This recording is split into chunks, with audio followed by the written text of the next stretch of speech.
Hello students, I welcome all of you in Kenes Educare. Today we are solving practice set number 7.1 of your chapter variation. तो आज हम variation का practice set number 7.1 solve करने वाले हैं। ये आपका चैप्टर है फ्रॉम 8 मैथमेटिक्स। ठीक है, आपका ये 8 का चैप्टर है वेरिएशन। तो आइए सॉल्व करते हैं प्रैक्टिस सेट नंबर 7.1 को। तो स्टूडेंट्स, ये जो आपका प्रैक्टिस सेट है 7.1, ये बेस है ऑन द कंसेप्ट ऑफ जो हमने डायरेक्ट वेरिएशन में लर्न की थी। ठीक है, डायरेक्ट वेरिएशन में क्या होता है, यहाँ पर x is directly variates with y, मतलब if I increase the value of x, y की वैल्यू भी इंक्रीज हो जाएगी। अगर मैंने यहाँ पर x की वैल्यू यहाँ पर डिक्रीज कर दी, यहाँ पर y की वैल्यू क्या होती है, डिक्रीज होती है। So we get x is equal to यहाँ पर y आ जाएगा मल्टीप्लाई बाय k, मतलब इनका रेशियो यहाँ पर क्या होता है, कांस्टेंट होता है। Therefore x by y is equal to k हमें यहाँ पर मिलता है। ये यहाँ पर क्या होता है, इक्वेशन यहाँ पर बनता है। ठीक है, so on the basis of this we are solving practice set number 7.1। So question number 1 is write the following statement using the symbol of variation. ठीक है, फर्स्ट वन यहाँ पर है circumference c of a circle is directly proportional to its with radius. ठीक है, तो इसे कैसे लिखेंगे, c is directly varies with r। आई बस समझ में। सेकेंड वन देखिए, consumption of petrol in litre in a car and distance travel by the car is d are direct variation. मतलब देखिए यहाँ पर पेट्रोल यहाँ पर समथिंग लीटर में है और डिस्टेंस यहाँ पर d में है। अगर मैंने यहाँ पर डिस्टेंस ज़्यादा ट्रैवल किया तो मुझे मेरा जो पेट्रोल कंजम्पशन है यहाँ पर क्या हो जाएगा, इंक्रीज हो जाएगा। यहाँ पर ऐसी कौन सी भी कार नहीं है जिसका यहाँ पर डिस्टेंस इंक्रीज किया तो उसका पेट्रोल कंजम्पशन कम होता है। यहाँ पर ऐसे कार यहाँ पर इन्वेंट ही नहीं हुए। ठीक है, ये ध्यान में रखना है। अगर यहाँ पर पेट्रोल के यहाँ पर देखिए, अगर हमने डिस्टेंस इंक्रीज कर दिया तो ये इसका पेट्रोल कंजम्पशन भी किसका, कार का, ये क्या होने वाला है, ये इंक्रीज ही होने वाला है। मतलब ये क्या है, ये डायरेक्ट वेरिएशन है। ठीक है, तो यहाँ पर ऐसे लॉजिक हमें लगाना है to identify this example is of a direct variation. ठीक है, कई बार आपको एग्जाम्पल में आपको ये नहीं दिया होगा कि ये डायरेक्ट प्रोपोर्शन का, ये न्यूमेरिकली आपको आइडेंटिफाई करना है कि ये डायरेक्ट का है या तो इनवर्स का है। ठीक है, देयरफॉर देखिए इसका हम यहाँ पर इसे सॉल्व करते हैं। तो कंजम्पशन ऑफ पेट्रोल मतलब ये आ जाएगा एल अल्फा, यहाँ पर डी आ जाएगा। ठीक है, तो इसका ये वेरिएशन यहाँ पर बन गया। ठीक है, so now we solve second one. Second example है complete the following table considering the cost of apples and their number are direct variation. मतलब x यहाँ पर डायरेक्टली वेरी विथ हो रहा है y से, देयरफॉर फर्स्ट हम यहाँ पर इसे फर्स्ट कहेंगे, इसे सेकेंड, थर्ड, 4 एंड 5 यहाँ पर इसे हम कहते हैं। ठीक है, तो स्टूडेंट्स पहले हमें क्या करना है, इसका इक्वेशन यहाँ पर बनाए। तो यहाँ पर फर्स्ट हम यहाँ पर लिखते हैं, यहाँ पर देखिए नंबर ऑफ एप्पल्स, यहाँ पर उन्हें क्या कहा, ये क्या है, डायरेक्ट वेरिएशन में। सो देयरफॉर हम यहाँ पर लिखते हैं, सो नंबर ऑफ एप्पल मतलब x is direct varies with, और एज y भी आप लिख सकते हैं। ठीक है, तो as y, so therefore x is alpha y, मतलब x यहाँ पर डायरेक्ट प्रोपोर्शन में है y से। So therefore we get the equation x upon y is equal to k, मतलब x is equal to y multiply by k। So we get x upon y is equal to k। तो k की value identify करनी है। So therefore x की value क्या है, यहाँ पर x is equal to 1 and y is equal to 8। So therefore k is equal to हमें मिलता है 1 अपॉन 8। ठीक है, तो k की वैल्यू हमें मिली 1 upon 8। So therefore we find out the value of second one. यहाँ पर सेकेंड के देखिए यहाँ पर क्या हो जाएगा, इसका हम k की वैल्यू फाइंड आउट करें तो यहाँ पर सेकेंड वन देखिए, तो 4 upon 32 is equal to k। तो यहाँ पर k की वैल्यू अगर फाइंड आउट करें तो k की वैल्यू क्या आ जाएगा, यहाँ पर 4 1 जा 4 8 जा, मतलब यहाँ पर ये भी कांस्टेंट में ही है, मतलब इसकी वैल्यू क्या आने वाली है, यहाँ पर 1/8 ही आने वाली है। तो यहाँ पर इसके आइडेंटिफाई करते हैं। ठीक है, थर्ड वन यहाँ पर, so third one x is equal to question mark, y is equal to 56. So therefore x upon y is equal to k. So we know the value of k. x क्या हमें find out करना है, is equal to यहाँ पर 1/8 multiply by 56, 8 1 जा 8 7 जा। So therefore x is equal to हमें मिला 7। x की वैल्यू क्या मिली यहाँ पर, 7 यहाँ पर इसकी वैल्यू मिली। देन उसके बाद फोर्थ वन देखिए 12 है x की वैल्यू, तो यहाँ पर x इज इक्वल टू 12 है, y is equal to identify करना है। So therefore x upon y is equal to k। So put the value, all the value, 12 is equal to क्या आ जाएगा, यहाँ पर y multiply by 1/8। So therefore 12 multiply by 8 is equal to y आ जाएगा। So therefore y is equal to 12 8 जा कितना आता है, 12 8 जा, यस करेक्ट 96 यहाँ पर आ गया। ठीक है, देन उसके बाद fifth one x is equal to identify करना है, y इज इक्वल टू 160 है, so therefore x upon y is equal to क्या आता है, k आता है, सो देयरफॉर k की वैल्यू हमें पता है, x की वैल्यू पता करनी है, so therefore x is equal to 1/8 multiply by y है यहाँ पर 160, देयरफॉर 8 1 जा 8 2 जा 20 आ गया, तो therefore x is equal to हमें मिला 20। तो x की वैल्यू क्या आ गई यहाँ पर, ये आ गया 20, ये आ गया 96 एंड ये आ गया 7, तो 7 96 20 इसके यहाँ पर वैल्यू हो गई। ठीक है, सो आई थिंक ये क्वेश्चन आपको समझ में आ चुका होगा। अभी हम सॉल्व करते हैं नेक्स्ट वन। देखिए स्टूडेंट्स, क्वेश्चन नंबर 3 है, if m is directly proportional with n and when m is equal to 154 n is equal to 7 find the value of m when n is equal to 14। so therefore देखिए इसका value क्या आता है, so therefore first we write down m is direct varies as n। ठीक है, so therefore m is directly proportional with n, so therefore m is equal to n multiply by k, so therefore m by n is equal to k यहाँ पर आ गया, so therefore m is equal to 154, when we put m is equal to 154 and n is equal to 7, so there we get the value of k, therefore 154 divided by 7 is equal to k, 7 1 जा 7 2 जा again 7 2 जा, मतलब k की value हमें मिलती है 22।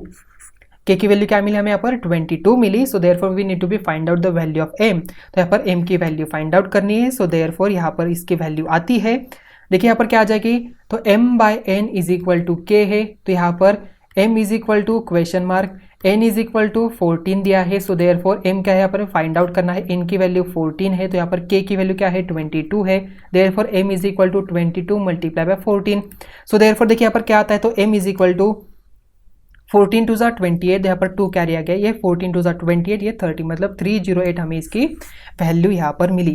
तो m की वैल्यू क्या मिली यहाँ पर 308 यहाँ पर मिली। सो आई थिंक ये क्वेश्चन आपको समझ में आ चुका होगा। अभी हम सॉल्व करते हैं नेक्स्ट वन। देखिए स्टूडेंट्स, यहाँ पर क्वेश्चन नंबर 4 है, if n varies directly with m so complete the following table. हमें यहाँ पर ये टेबल कंप्लीट करना है। सो देयरफॉर देखिए m एंड n है, सो फर्स्ट हम यहाँ पर लिखेंगे, फर्स्ट इसे कहेंगे यहाँ पर first column, second column, third column, fourth column, fifth column. ठीक है, अभी स्टूडेंट्स फर्स्ट एंड सेकंड यहाँ पर ऑलरेडी उन्हें क्या दिया है, देखिए यहाँ पर 2 वैल्यूज दी है, यहाँ पर जस्ट हमें k की वैल्यू फाइंड आउट करनी है। आप यहाँ पर फर्स्ट में से या तो सेकंड में से आप इसकी वैल्यू फाइंड आउट कर सकते हैं, because n is varies directly with m से है।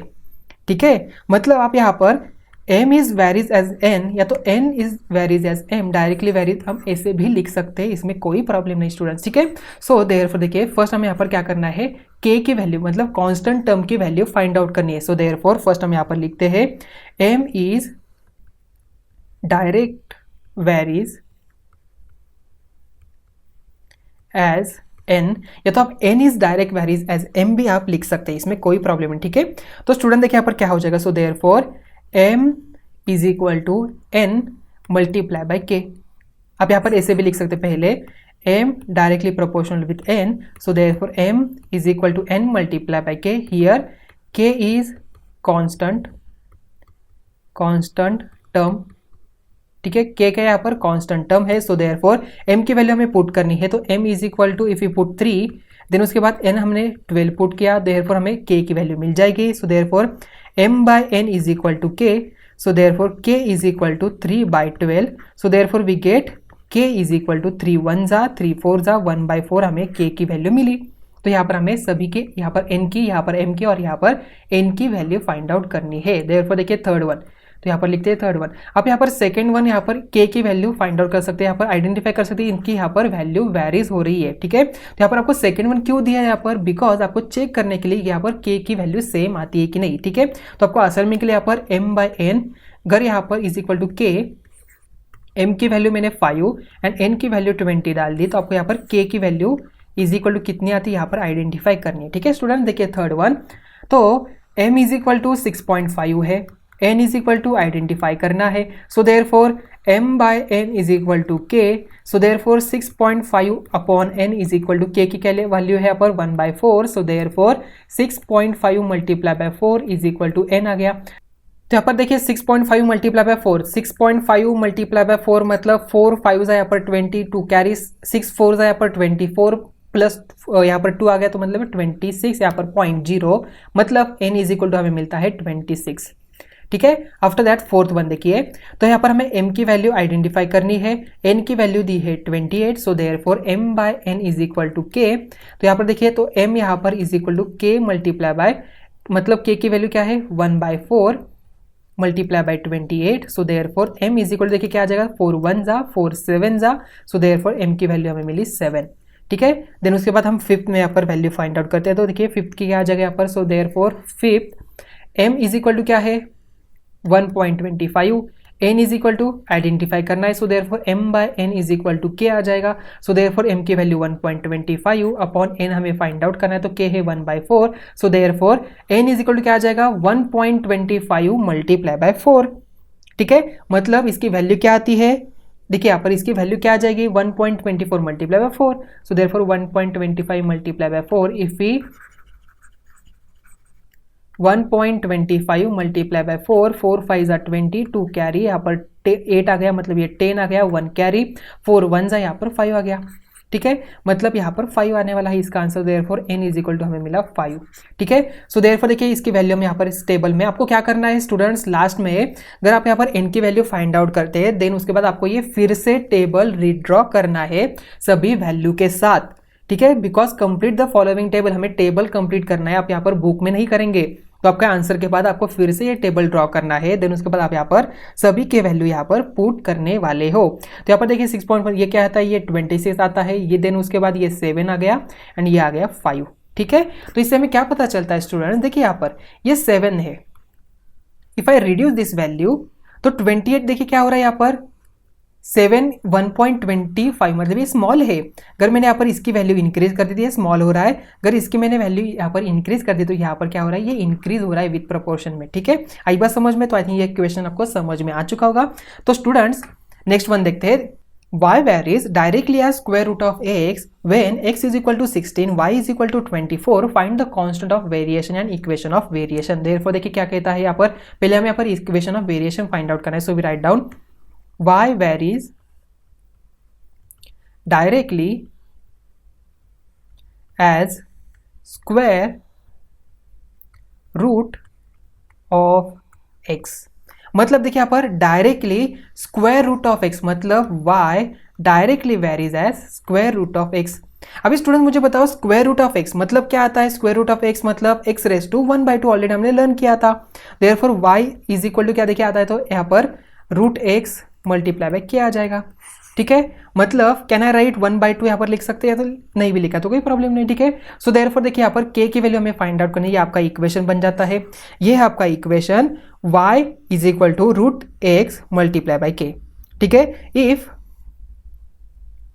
x is equal to 16 and y is equal to 24, तो k की वैल्यू कॉन्स्टेंट टर्म की वैल्यू फाइंड आउट करनी है। आप यहाँ पर लिखेंगे k is constant term, k क्या है यहाँ पर कॉन्स्टेंट टर्म है, सो देयरफॉर हम यहाँ पर लिखते हैं 24 is equal to in root 16 multiply by k, so therefore 24 is equal to 4 multiply by k, so therefore k is equal to 24 divided by 4। So therefore अभी मुझे बताओ 24 डिवाइडेड बाय 4 क्या आता है, k इज इक्वल टू हमें मिलता है 6, तो k की वैल्यू क्या मिली यहाँ पर 6, यहाँ पर इसकी वैल्यू हमें यहाँ पर मिली। ओके, सो देयरफॉर इसका देखिए यहाँ पर क्या आता है, y is equal to root x multiply by k and k की वैल्यू हमें मिली 6, मतलब कॉन्स्टेंट टर्म 6 है और इसका इक्वेशन आता है y is equal to root x multiply by k. तो स्टूडेंट्स यहाँ पर देखिए आप यहाँ पर आंसर में ऐसे लिख सकते हैं। ठीक है, तो आप आंसर में कैसे लिखेंगे, तो k इज इक्वल टू क्या है 6 आया है, फिर उसके बाद यहाँ पर देखिए k की वैल्यू हमें ऑलरेडी पता है, so therefore can we write y is equal to root x, यहाँ पर k की वैल्यू क्या है यहाँ पर 6 है, मतलब ये आपका इक्वेशन यहाँ पर बन गया। जस्ट आपको यहाँ पर y की वैल्यू पुट करनी है, आप इजीली x की वैल्यू मिल सकती है। आपको यहाँ पर x की वैल्यू अगर पता हो तो आप यहाँ पर इजीली y की वैल्यू आइडेंटिफाई कर सकते हो। ये आपका इक्वेशन और ये आपका k की वैल्यू आपको यहाँ पर मिल गया। आप यहाँ पर लास्ट में लिखिए, so constant of variation is k is equal to 6 and equation of variation is क्या आ जाएगा यहाँ पर equation y is equal to root x multiply by 6, because k की वैल्यू क्या हमें मिली है 6 यहाँ पर मिली है। ओके, सो आई थिंक ये क्वेश्चन आपको समझ में आ चुका होगा। अभी हम सॉल्व करते हैं नेक्स्ट वन। देखिए स्टूडेंट्स यहाँ पर क्वेश्चन नंबर 6 है, the total remuneration paid to labours employed to harvest soybean is an direct variation with the number of labours. ठीक है, if remuneration for labours is 1000, find the remuneration of 17 labours. हमें यहाँ पर 17 labours के यहाँ पर cost find out करनी है, ठीक है। तो स्टूडेंट्स यहाँ पर देखिए remuneration of 4 labours is 1000 and उन्होंने क्या कहा है, डायरेक्ट वेरिएशन कहा है। So first of all we write down, हम यहाँ पर लिखते हैं let number of labours are x, इसे हम यहाँ पर x एज्यूम करते हैं, ठीक है। यहाँ पर x एज्यूम करेंगे एंड यहाँ पर नंबर ऑफ इसकी कॉस्ट, यहाँ पर उनकी यहाँ पर रिम्यूनरेशन मतलब उनको जो पेमेंट दिया जाता है वो यहाँ पर हम एज्यूम करते हैं y, ठीक है। And remuneration paid to labours, ठीक है,